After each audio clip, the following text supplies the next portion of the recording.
I think I'm just going with my gut here. Okay. I think Texas.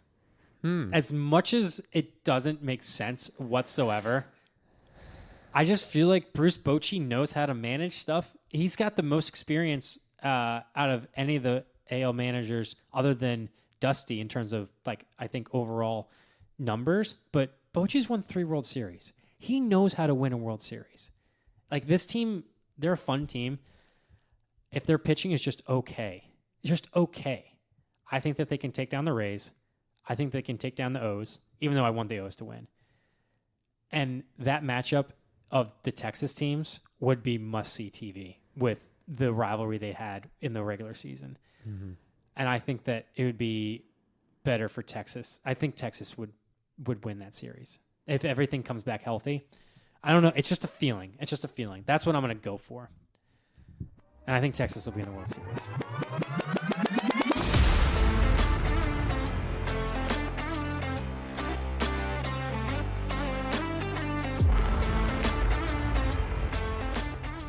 And that was the voice of my colleague, Michael Greenwood, from our last podcast, the postseason preview about a month ago at this point. And wow, has quite a bit changed in that time span.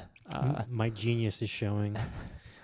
My postseason prediction totally blew up in my face, while yours was pretty darn close. It was almost perfect. Though we did determine... did we determine who you actually chose to win the World Series? If I'm being honest, I think I probably chose Texas, if I remember properly. Also, Biscuit, our friend Taylor, he messaged me and said that I needed to retract any prediction of the Phillies winning because I would jinx it. So I'm pretty sure I picked Texas to win it in terms of the final matchup. That's what I think. I think it was back and forth when we did it. I don't know if I ever actually made up my mind, but Texas was in the World Series, so I got that right. Yeah, you're facilitating a little bit, but yeah. Anyway, as you may be aware, the Rangers, a team who, especially in the past decade and a half, has had to endure a lot of postseason disappointment. Yeah, being down the last strike in 2010, 2011, yeah. Oh my God, twice. They lost in 2010 though as well. Yeah, they did. Yeah. They are the world champions of baseball for 2023, yep. winning in 5 games over the up-and-coming Arizona Diamondbacks. Boo. It just comes to show that even a broken clock is right twice a day. Oh, look at you. Look at you with the phrases today. Oh, my goodness. With that said... What am I doing here, people? With that said, welcome to the Junk Baller Podcast. This is Kevin Otterbein introducing this time. First time. Look at this. First time, yeah. I had everything prepared. I prepared an opening. I prepared my notes. So I'm actually a little more up to speed than I usually am. He's ahead of me right now. I'm behind. But as you can hear, my colleague Michael Greenwood is with me. Peaches, how you feeling? I'm kind of glad the season's over, to be honest, especially with how my teams, the Phillies, ended. But yeah, just kind of not a really fun World Series. I didn't watch the World Series other than a couple highlights from Game 1, really. I didn't have any interest. It was too hard for me to watch after the Phillies lost. And honestly, I don't think I missed much, to be honest. Like, other than Game 1, there really wasn't anything fun to watch in terms of the World Series. And the postseason in general, other than maybe a couple Phillies and Braves games and Game 1 of the World Series, was there really a game where you were like, wow, this is great TV? Can you think of any? I couldn't think of even the World Series matchup as great television, honestly. Unless you are a hardcore baseball fan, yeah, or if you're from one of these cities, Phoenix or Dallas, or from any of those states, no one really cares about this matchup. Yeah, I would have watched if the Phillies were, didn't get that far. Like, I think if the Phillies lost in the division round, I might have watched the World Series because I wouldn't have had as much like heartbreak. But it just was hard to watch the Diamondbacks. I'm glad that Texas won. I did not want the Diamondbacks to go on and win the World Series, but I think I would have watched if the Phillies didn't even make the playoffs, or I would have watched if they had been eliminated earlier. But because they had just gotten eliminated in Game 7, yeah, that was tough. Yeah, like the championship series, both series went to Game 7, and we can't even remember thinking it was a good series. What happened? What is like? Please, also, if you think you know the answer of what is going on with baseball in the postseason, like let us know. Like something's off. This is probably going to be one of my hot takes I'm going to insert in here. This is one of the consequences of parity. Yeah. When you have the big teams, the powerhouses, the Braves, the Dodgers, getting eliminated so early, you kind of have this chaos, I think, with the teams that are still good, but they're not like the elite squads. Yeah. And also kind of like some of the star players weren't really in the like in the playoffs. Like Trout and Ohtani weren't in. Judge wasn't in. Those are the top three right there that you could think of. You know, Julio Rodriguez wasn't in. No. It's just a lot of good players. Like the Cardinals weren't in, so you didn't have Goldschmidt and Arenado. Like a lot of these all-star, like top tier players were not in. And then the Dodgers got eliminated quick by the Diamondbacks. Like Mookie and Freddie went 0 for 21 or something like that in that series, or 1 for 21 with one hit, which was a infield dribbler as far as I remember, by one of them. So when you're right, when this chaos happens, it can be good sometimes, but the TV, it didn't, what's the word I'm looking for? It didn't reflect good TV based off of the chaos that ensued. I mean, Galen is a good pitcher for a Diamondbacks, but he's no Schilling or Johnson. No. No. And the Rangers, while they do have people on that team that are really good, like Corey Seager, who had a heck of a season and would have won MVP if not for Ohtani, honestly, winning World Series MVP. It's just, there's not really anything that stands out. Now, Game 1 showed promise. I was like, wow, this is a good Game 1. Maybe the rest of the series will be competitive. But after that, it was like... And it was the lowest ratings of any World Series in history. Even with COVID. Yeah. It was lowest ever in history, which is sad. I mean, it's been on a steady decline for the last 6-7 years now after the Cubs and Cleveland World Series. But even before that, it declined, but then jumped up because that series was fantastic. But since then, it's been going down each year. It took a bump up, I think, last year compared to the year before with Houston and the Braves in it, I believe. It did. But then this year was just terrible. And it's, to be fair, do you know any Diamondbacks fans? No, you don't. I mean, we don't even know any Texas Rangers fans in this area. Like, if you were going to get a big market team, like Texas, I feel like is a big market team. Diamondbacks, kind of. I mean, they have a big area, but you don't think of, Diamondbacks are like a baseball team and everything. It's just like, just Phoenix. Yeah. It's kind of sad. So, we weren't necessarily impressed with the postseason and the World Series in general. And my team made it, obviously, with the Phillies, but they had some good moments. I mean, I was at one of the games. I was at the wild card game where they clinched and moved on.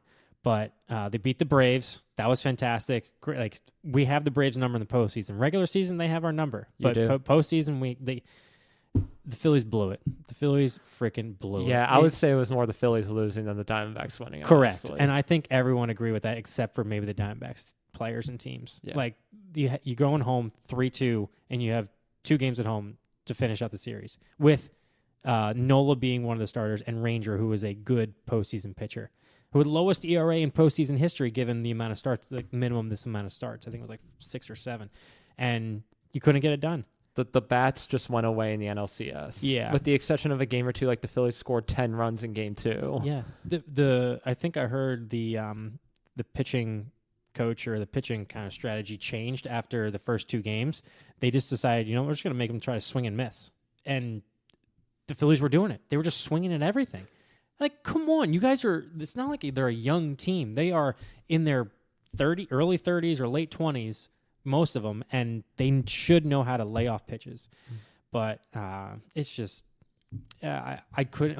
Kevin and I, we were planning to do a World Series preview podcast, but I just told him I couldn't do it right after the Phillies lost. I couldn't do it. It would have been a very miserable time for me and probably every listener on the podcast that we saved it till now. And so we're sorry for that, for waiting so long, making you guys wait so long. But, we're here now.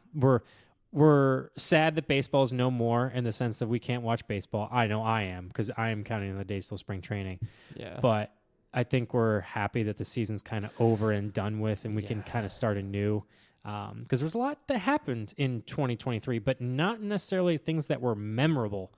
So Kev and I were talking a little bit before.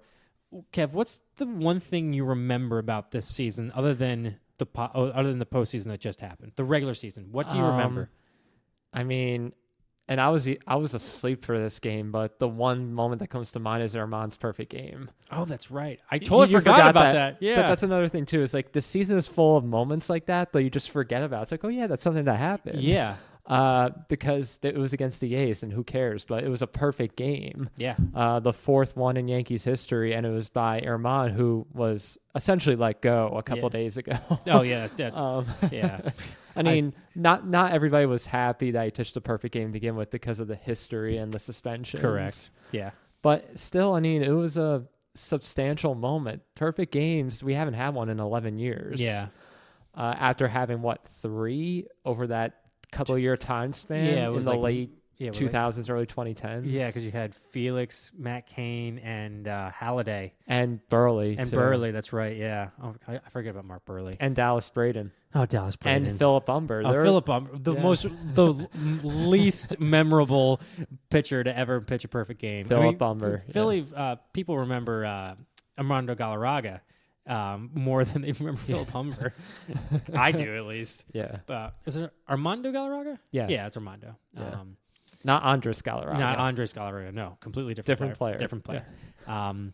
But yeah, just didn't really remember like something memorable. I was trying to remember something great other than something that happened in the postseason, like something great. Like the Phillies obviously had Michael Lorenzen's no-hitter, but there wasn't like some like memorable, like someone didn't get like a milestone hit or anything. Like Miggy retired. Joey Votto might retire. So that's sad in that sense. But, there wasn't like a 3,000 strikeout. There wasn't a 3,000th hit. There wasn't like a guy hitting his 500th home run. There wasn't a guy. Was there a guy hitting? No, there wasn't. I don't think there was. No. I was trying to think. I don't think there was even a guy hitting. milestone. I don't think there was a guy hitting a 400th home run. I don't think. Did Stanton hit his 400th this year? He might have. He might have, but I don't even remember it. Yeah. I don't remember it. No. Trout was hurt again. Ohtani got hurt again. Yeah. Judge got hurt. That was like those guys getting hurt were bad for baseball. And look at the Dodgers pitching staff. Like Urias got the domestic violence that hurt them. Kershaw got hurt in the middle of the season. Walker Buehler was out for the entire year. Dustin May got hurt. Like the Dodgers are like watchable TV pitching, and they didn't have any of their star pitchers. And then the Rays had all their star pitchers get hurt.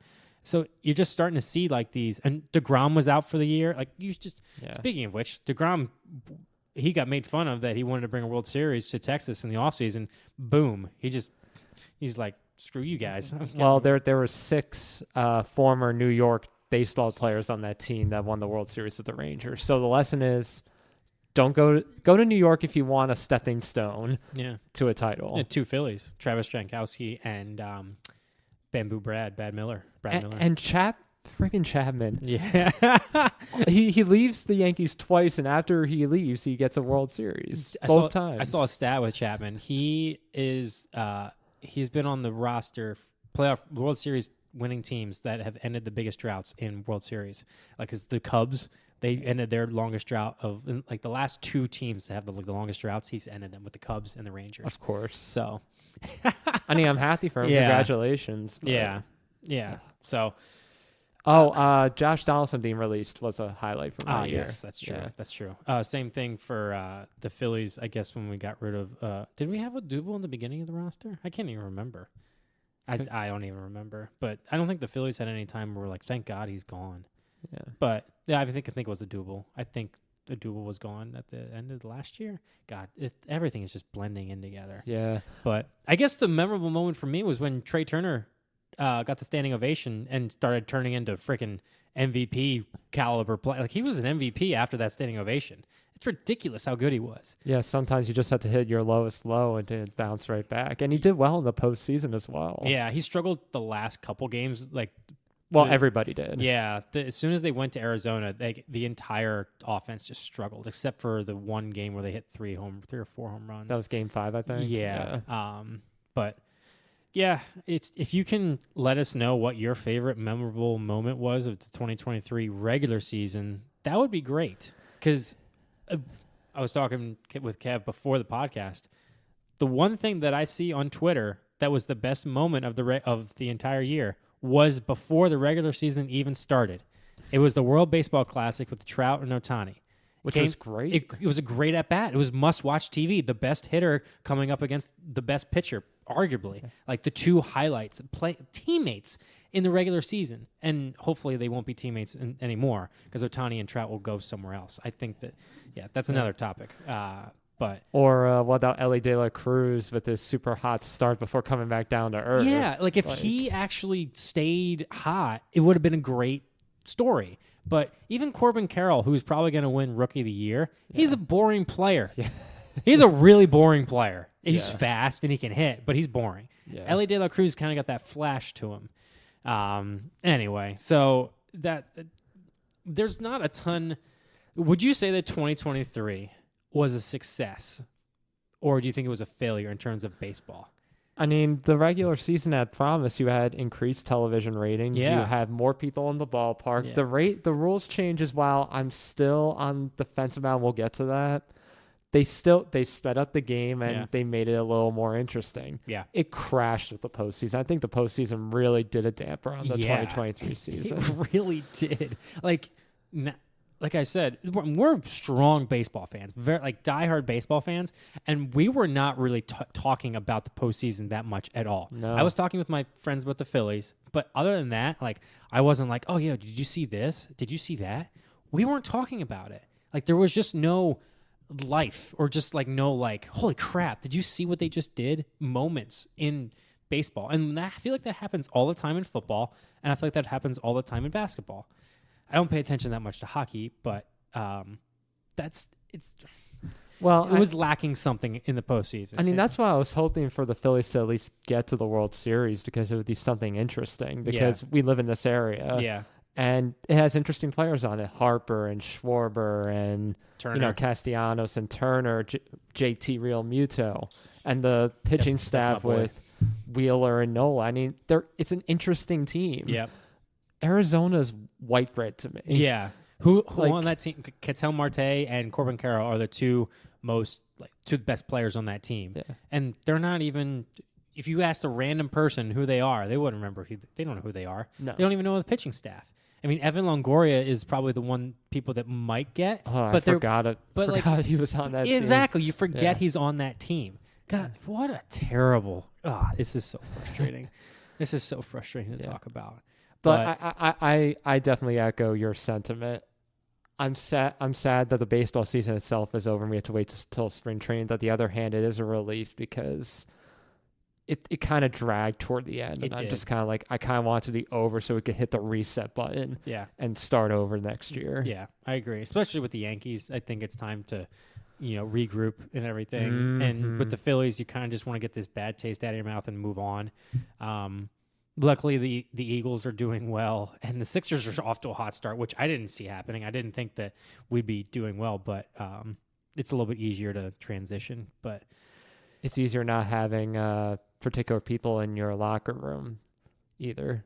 What do you mean? Like Harden? Oh, yeah. Yes. Yeah. I thought you were talking about the Eagles or Phillies. Much easier. No. And Simmons, yeah. Which the Nets have. What's the Nets have? I don't even know how the Nets are doing. I saw he was hurt again, and that's all I know. Oh, jeez. This is a baseball podcast, not a basketball, not other sports podcast. But we always make that reference whenever we seem to get off topic with other sports. All right, this is a baseball podcast. But yeah, I thought that this season as a whole kind of was a success in the rule changes. I was growing with the rules. I still think that they need to be tweaked a little bit in terms of just the flow of the game. I don't know what, but I think it was a success with how the rules were implemented. And how many infractions can you think of where they had in the postseason? One? I only remember one happening. I can't remember any others. So that was pretty good. Like we were all worried that it was going to be really wonky and kind of hard to get through. Like it was just going to be, there's going to be so many violations. There's going to be so many violations. Kind of got the kinks out. It was good. Game time was much quicker. And I know that the ratings were up, which was good. I also think that it's because teams that were bad before are starting to get like good again. And like the bigger markets, like the Phillies started sold out almost every game, I think, or close to it.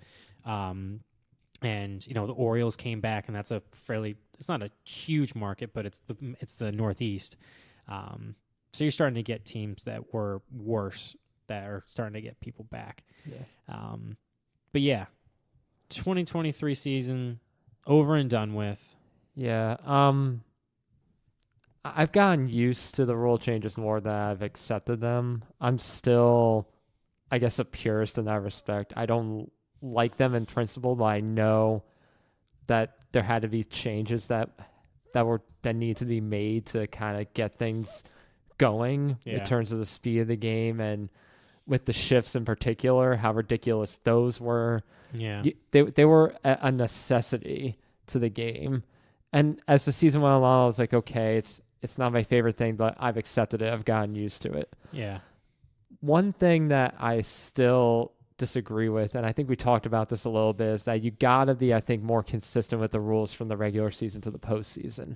If you're going to have a ghost runner in the regular season and then not have it in the postseason, I think you need to have it one way or the other. Yeah. You got to either go all in with it or just not use it entirely. No, I agree. I 100%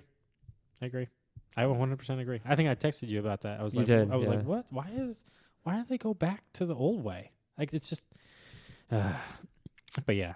I think the rest they kept though, like the pitch clock was still there. Yeah. And all the other rules were still in effect. That's still my least favorite rule change, and the one they need to stop. Yeah. So before we move on, just want to let everyone know, if you have any comments or anything, let us know on the Instagram or Twitter, however you follow us, about the 2023 season. Also, you can text us, whatever. Kind of just letting us know what your opinion is about the 2023 season. What could be changed? What do you think was bad about it? Obviously, it wasn't a great World Series, kind of like a letdown, and wasn't a lot of like highlights and everything. But just let us know. And wanted to say that before we move on to our next topic, which is the awards that are going to be presented to the players, which there really isn't a tight race for a lot of them. It's a lot like the postseason. I think it's not anything incredibly competitive. Yeah, it's not like not Tony Kemp. Matt Kemp and Ryan Braun, where it was kind of like, oh my gosh, it could go either way. I think the National League races are a bit more competitive. Yeah, it's gonna be. It's still pretty clear cut. I agree. Like Acuna's gonna win the NL along with the for the MVP. Yeah. Blake Snell's gonna win MVP or Cy Young for the NL. It was gonna like Gallen and there was one other guy. Webb? No, not Webb. It was the Chicago Cubs pitcher. He kind of fell off like the last 6 starts. Steele? Justin Steele. Yeah. He fell off the last month of the season because he had a great ERA and was like, well, he might compete with it. Yeah. But then Snell, I think, pitched in the 7th inning like once or twice this year. But he's going to win the Cy Young. It's kind of sad. Yeah, and he's a walk machine. Yeah, he doesn't allow the hits, but he'll walk. And he's a free agent too, so if he wins a Cy Young, he's going to get extra money, which he will. And then Rookie of the Year is going to be Corbin Carroll. That's not even close with the races, honestly. Ellie De La Cruz was going to give him a run for his money after the first couple weeks, but then, good Lord, Cincinnati Reds. Yeah. I don't know if I don't even know how many first place votes he would get. No, Cruz at this point. No, Corbin Carroll should get all of them, in my opinion. If someone votes for someone other than Corbin Carroll, like, what are you doing? Yeah. And then with the AL, you know more about the AL than I do, but it shouldn't be. Cole should win this Cy Young, right? Yeah, I would agree. Yeah. Cole's just had a great year. Under 1 WHIP, 2.63 ERA. The closest guys that might, at least make it a little interesting is Sonny Gray. Former Yankee Sonny Gray. Yeah, I know. I whenever a player leaves the Yankees and does well, I call it the Sonny Gray syndrome. Yeah. And I think if you go to Baseball Reference, you'll see exactly why that is. Speaking of which, I saw a prediction page, and they said that Frankie Montas was going to get traded to somewhere and become the next Sonny Gray type of thing, because as soon as he leaves the Yankees, he would do well. But so I just want to tangent off. Being a Philadelphia fan, I have grown up, and I've never really liked the Yankees. I wasn't told to hate the Yankees growing up, but it's what you did. Yeah. But it's what you did. It's kind of like the Cowboys with with just they're America's team type of thing. Right. But being Kev's friend for the last 10 years, I've kind of have a little bit of a soft spot for the Yankees, and not having them in the postseason and not seeing Kev kind of like talking about them, it kind of made me a little bit sad, because they are good for baseball. And with that, I think next year it's going to be the Yankees and Dodgers in the World Series, because MLB is like, screw this. We need more ratings, and we're going to do whatever we can to have the Yankees and Dodgers in the World Series, which, as a baseball fan, I don't like, but for the general audience, it would be good because they have the star power. But I just thought it was a good tangent now that we were talking about the Yankees. I'm like, it was kind of a little bit sad not having the Yankees be like the powerhouse, because you want a team to hate. Yeah. And you couldn't really hate the Yankees this year because they were like, oh, they kind of suck. Yeah. So yeah, it was. Well, first of all, the feeling is mutual, because growing up in Jersey and growing up in the New York area, we didn't have necessarily the softest feelings for Philadelphia. Yeah. Especially if you're a Mets fan. Oh yeah, no. Yeah. That's one thing the Yankees and Phillies can agree on. Yeah. Mets fans suck. Yeah. But no, I mean, and that's one of the other reasons why I wanted to see the Phillies make it, is because all my friends here very much are Phillies fans. Yeah. And I want to see you guys get involved and get excited and cheer on your teams. Yeah. It makes me miss the days, at least from the Yankee fan perspective, when people hated us like really hard, because that meant we were good. Yeah. I mean, it's lost its luster. Like, sorry we're going on a tangent with this, but I feel like it's important for us to let people know, like, there's not that type of like nostalgia, or not nostalgia, like superiority when you're joining the Yankees. Like, it's not that same type of like, oh yeah, I'm a New York Yankee. It's not that same type of I think the word is mystique. Mystique. They like to use that word a lot. Like the X-Men? Yankees mystique. Sure. But That's a because terrible like example. Well, it's like when you grow up, I mean, one of the teams you play for, it's like, oh, you go and play in Yankee Stadium in the World Series. That's like a dream for a kid growing up. But now it's like players are like, I really don't want to go to New York. Yeah. Why go to New York? Also, we're going to get into this topic later in the future podcast, because of free agency coming up. But these free agents going to like higher tax rate cities like or in states like California, New York, up to those states, you don't see them as much anymore, because look at DeGrom and Seager. They went to Texas. And also with the NFL, look at Tyreek Hill. He's going to Miami because he went there instead of going to the Jets because of lower tax rate, and he's not going to get charged as much. But you still see stars going to California, with the Dodgers and the Padres in particular. Yeah, yeah, you're right. With the Padres, the Padres traded for Soto. Tatis was traded too. Machado signed there early before everything, and then Bogart signed. But everything else kind of was a trade, mostly. I mean, Freeman signed. Betts was a trade. Yeah. So it's kind of like it, give or take. I'm just saying there. Or Trout decided to stay. Yeah, he decided.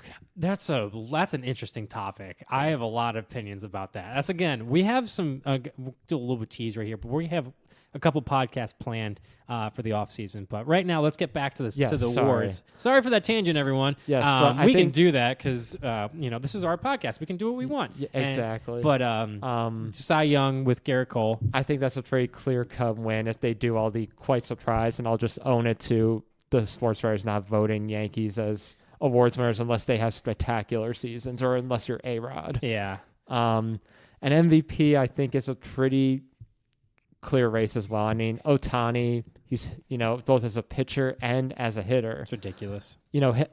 Hitting 300 as a hitter, and then what was his stats as a pitcher? He got hurt? Below 3. I think he was around 3 or below 3. We haven't seen a guy like him in ages. No. And, ever. Yeah. We've never seen this. Well, I don't think we've ever seen this. We haven't. In terms of just doing both. The Babe. Yeah, not at 100 miles an hour. Babe Ruth was not throwing 100.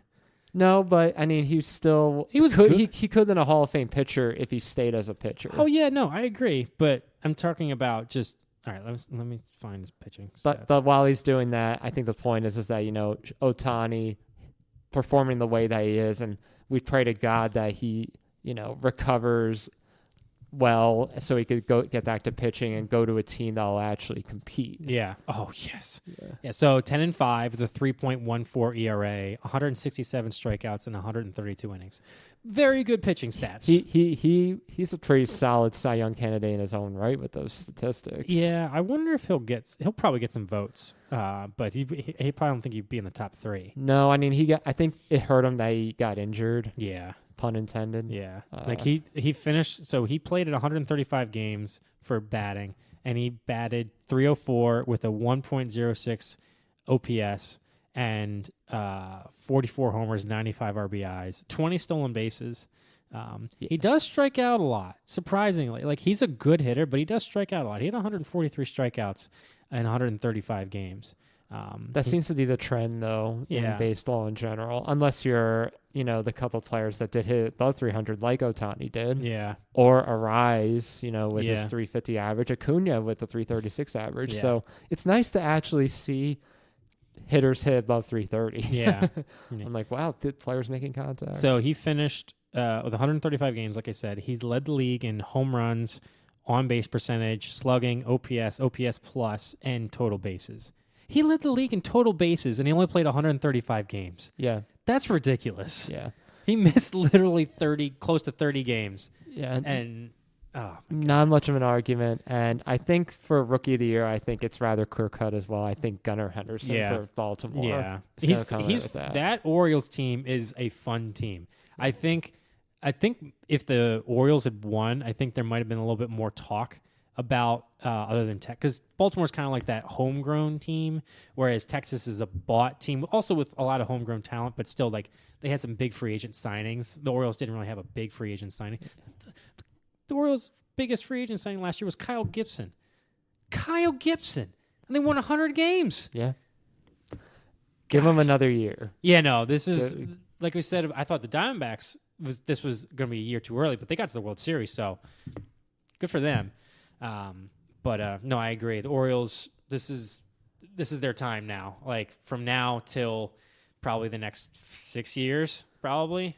They remind me a bit, and the future will tell. They remind me a bit of Houston, where they were developing those younger guys, where they allowed themselves to be really bad for a bit, but it also gave them time to develop and grow and maybe bring in a piece or two that was needed to win. Yeah, their ownership sucks, though. So Houston's ownership is actually pretty good, whereas Baltimore's is terrible. So I could see them messing it up quicker than Houston would.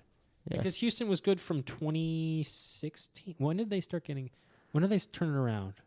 They won it in 2017. In 2015 was when they beat the Yankees in the wild card game. Yeah, so 2015, they didn't advance to the ALCS in 2016, I don't think, either. No, that was the was that the Blue Jays in Cleveland, I think? Yeah.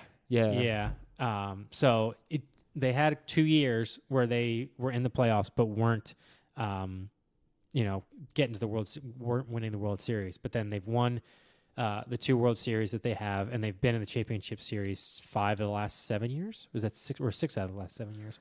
A lot. Yeah, a lot. It's annoying, but I agree. It's the Orioles' time now, and I kind of like it. I know you're a Yankees fan, but the Orioles are like my second, third favorite team probably.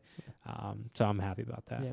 Well, now that they've won 101 games, does this mean that they can move their grotesque left field wall back in? Oh man, I want them to. That kind of ruins Camden Yards for me. I love Camden Yards. Yeah. But yeah, and we can also talk about another off-season podcast would be like stadiums and stuff like that. But yeah, the awards are kind of clear cut. There's no race where like, oh, who's gonna win it? We can't really debate like because Mookie and Acuna, there was a little bit of a debate kind of in August, like because Mookie went on that tear for a little bit, but Acuna had a pretty good season. Acuna's a terrible defensive player. I didn't realize how bad he was until I looked up some of his defensive metrics, but he's lazy. He's really lazy. I also don't like him that much as a player. Like he's a great player. He's fantastic, but I just don't like the Braves. Yeah. God, the Braves are annoying. Yeah, I mean, Acuna was the more consistent player throughout the year. Yeah. I mean, maybe if Mookie Betts was able to perform that way from start to finish, he would have a good shot. But when you're in the 40-70 club, yeah, it's hard to turn a guy like that down for the MVP. Agreed. Yeah, I mean, coach, I'm trying to I don't know who the finalists are for manager of the year, but I feel like Bruce Bochy, I think, could. He could. I don't know if he's one of the finalists, though. I got to look up the finalists. I mean, Bruce, think about it. 2 years ago, the Rangers lost 100 games, didn't they? Oh, yeah. Well, yeah. I think it probably would be... I mean, it could be the Hyde from the Orioles as well. Yeah. Helping turn that team around. Let's see. Top 5. So, I was thinking of Brandon Hyde for the Orioles being the manager of the year, probably. Just because they don't count the postseason for manager of the year. So, I mean, no one expected the Orioles to be that good. Yeah. So I would think Brandon Hyde would get it. And I think in the NL, it might be Skip Schumacher for the Marlins, maybe. Craig Counsell? I don't know. I feel like he always kind of gets that recognition, but like the Brewers weren't necessarily anything to write home about in terms of like surprise. Like they weren't surprised like that they won it. I don't know. Like the Diamondbacks, Tavolo. What's his last name? Lavulo. I hated him so much I can't even pronounce his name. But I thought Skip Schumacher probably would get some recognition because no one expected the Marlins to be in the wild card at least. Thought to be like an okay team, but I think they did fairly well. Also, they fired their GM after what a terrible move. They fired their female GM, and everyone's claiming like they only fired her because she's a woman or something like that. And I'm like, I kind of see a little bit of it in terms of like she was great. She made moves that worked out, and then they seem to do the same thing with Jeter when the Marlins did it too. Like they were like, oh yeah, it's time to get him out. Like after did some changes and well, that's why I say it's a yes and no situation. I think yes, maybe because of her gender, but I think also people are a little short sighted. And if you just look at the history of Marlins ownership, just how trash it's been over the last 20 years. Yeah. But I remember she got fired and was offered the position lower than the guy that was replacing her. And she's like, yeah, no, screw that. And I'm like, why would they? No. So she got screwed over. I think she should have been she made great moves at the deadline. She did. Like, I think that she was great. What was her name? I'm so sorry. Florida Marlins. Where do you think she'll land? I think someone will pick her up. Florida Marlins GM Skip Schumacher. That's not right. No. Kim Ng. NG. I think it's Ng. Probably Ng. Yeah. Sorry if I'm pronouncing that wrong. Yeah, Ng. Yeah, N. Kim N. Anyway, but she was fantastic as the general manager for the Marlins. I think she was on it for like. She was hired as general manager in 2020, November 13th. So she was She was a GM for 3 years. And they made some moves. I don't understand. I just didn't understand. Okay, so here's it was it was the first club's postseason appearance other than 2020 since 2003. In October, they declined to exercise her option for the 2024 season, reportedly because she learned that the team sought to hire a president of baseball operations, which would have her second in command in her department.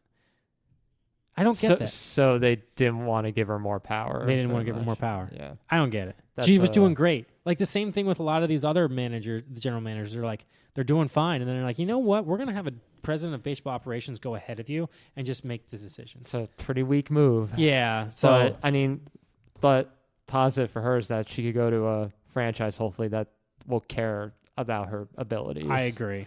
She'll land on her feet, but I think she might take some time off. I heard, and kind of like figure things out. But that was a bad move. There's been some bad moves. I mean, Buck Showalter got fired. Wasn't surprised, but I totally forgot. He didn't get fired. I thought he did. I thought he stepped down. Oh, he might have. It's all thinking the same thing. And then look at we didn't even talk about this. All the manager changes. So Bob Melvin, or they fired Gabe Kapler, which makes sense because he's just an average coach and he lost that clubhouse and he's a weird guy. Yeah. But then the Padres were like, yeah, you know what? You can interview our coach too. And they're like, yeah. And then Bob Melvin becomes the manager of the Giants, just like that. Like, what the heck?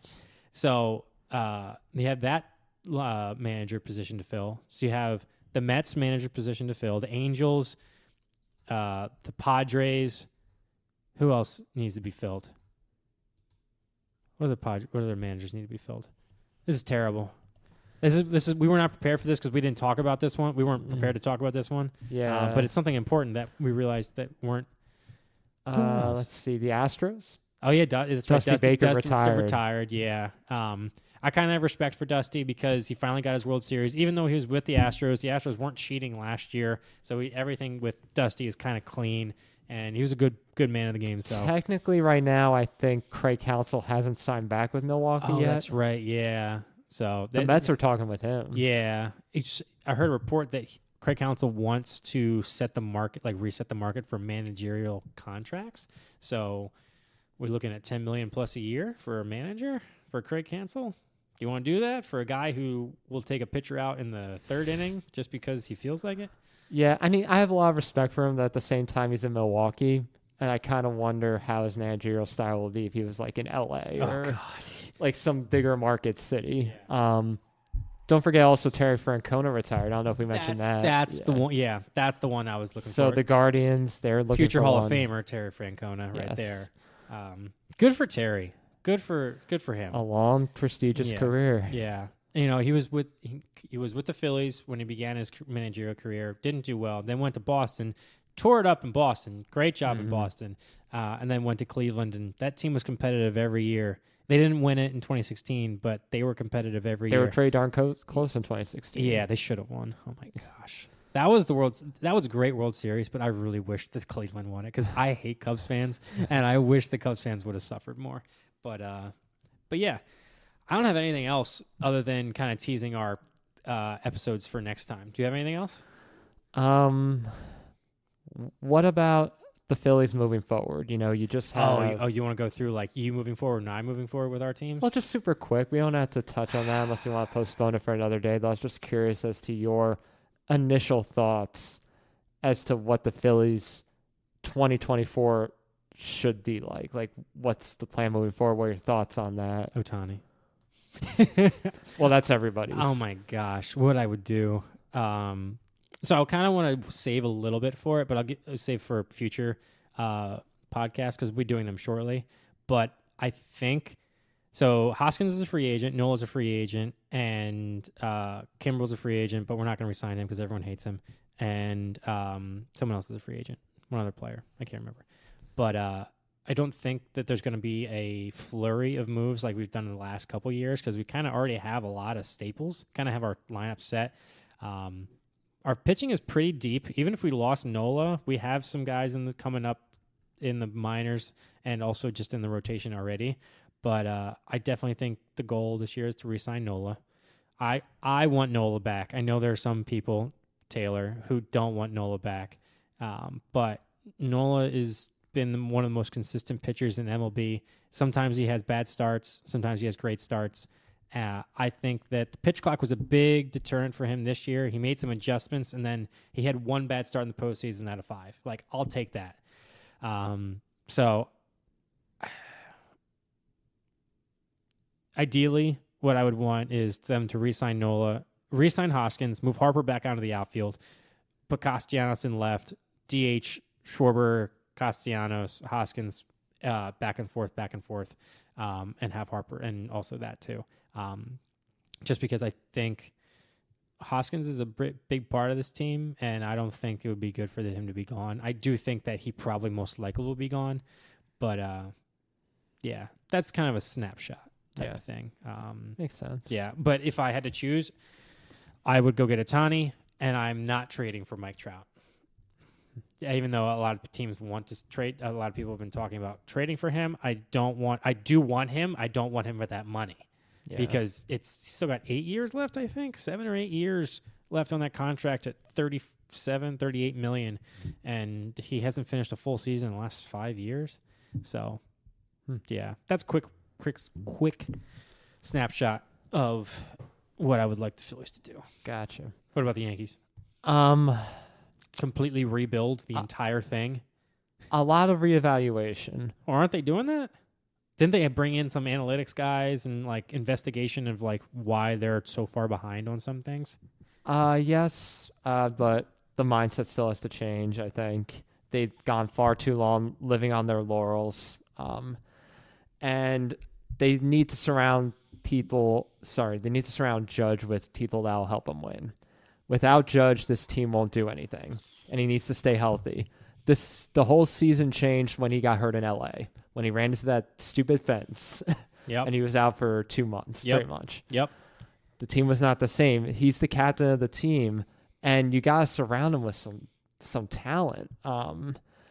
I definitely want them in the Ohtani race. There's a lot of talk about Soto. I mean, they should at least make a shot at it. Try something.